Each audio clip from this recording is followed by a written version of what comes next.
Attorney General Ken Paxton is trying to stop Joe Biden from auctioning off the border wall. This is Thursday, December 19th, 2024.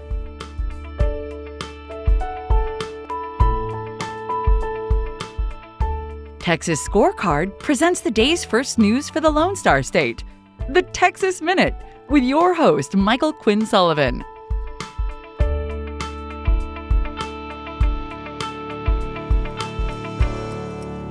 Well, happy Thursday. Thanks for spending part of your day with the Texas Minute.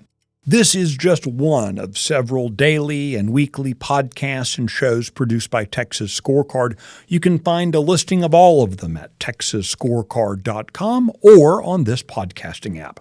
Let's get to today's news. Updating a story from earlier this week, the Texas Railroad Commission unanimously approved new environmental rules for the state's oil and gas industry. The rules are expected by both proponents and opponents to impose new costs on the state's oil and gas industry and to make it less productive, even as the incoming Trump administration promises to cut such red tape nationally. All three commissioners, Wayne Christian, Christy Craddock, and Jim Wright, are Republicans. None of them responded to inquiries about the rule's impact on the Texas economy or President Trump's national energy agenda.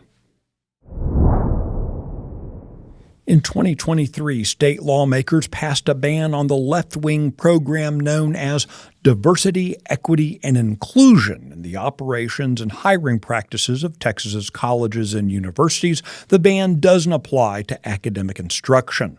While multiple DEI offices have been closed in universities, the ideology is still alive and well as part of the strategic plans in multiple institutions.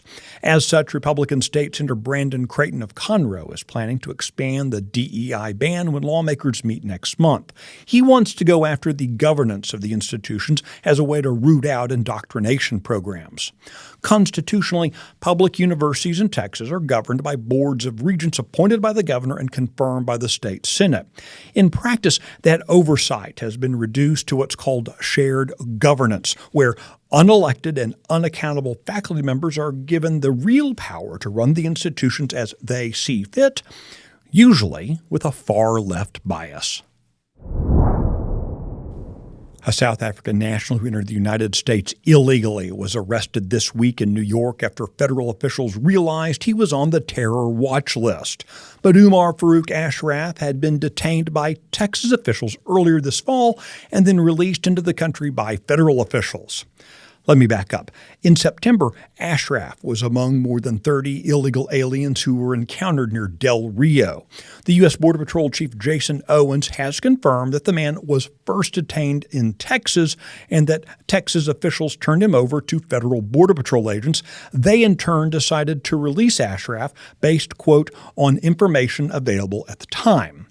Yet state officials have said that they had a warning at the time from the Terror Screening Center, noting that Ashraf had suspected ties to terrorism. The Texas Minute will be right back. Are you worried about your kid's future? You should be. I'm Charles Blaine with Texas Tomorrow. This is a show where we're going to talk about the issues and the people that are pushing the policies that concern your family, your home, and your kids. Catch Texas Tomorrow every Thursday.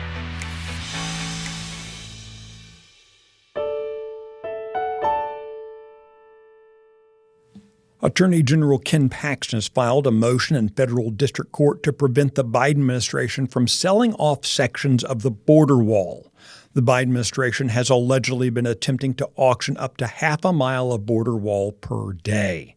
Earlier this year, a Paxton lawsuit forced the Biden administration to spend statutorily obligated funds on border wall construction after the federal government attempted to redirect the money illegally.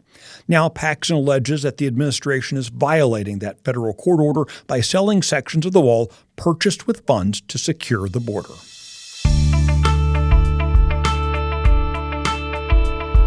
You can find the details of all the stories mentioned today and keep up with the latest news by visiting texasscorecard.com.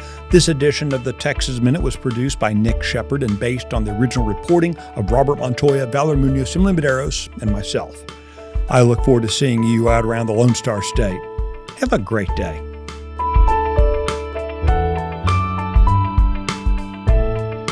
for listening to the first news of the day for the Lone Star State. This has been the Texas Minute with your host, Michael Quinn Sullivan.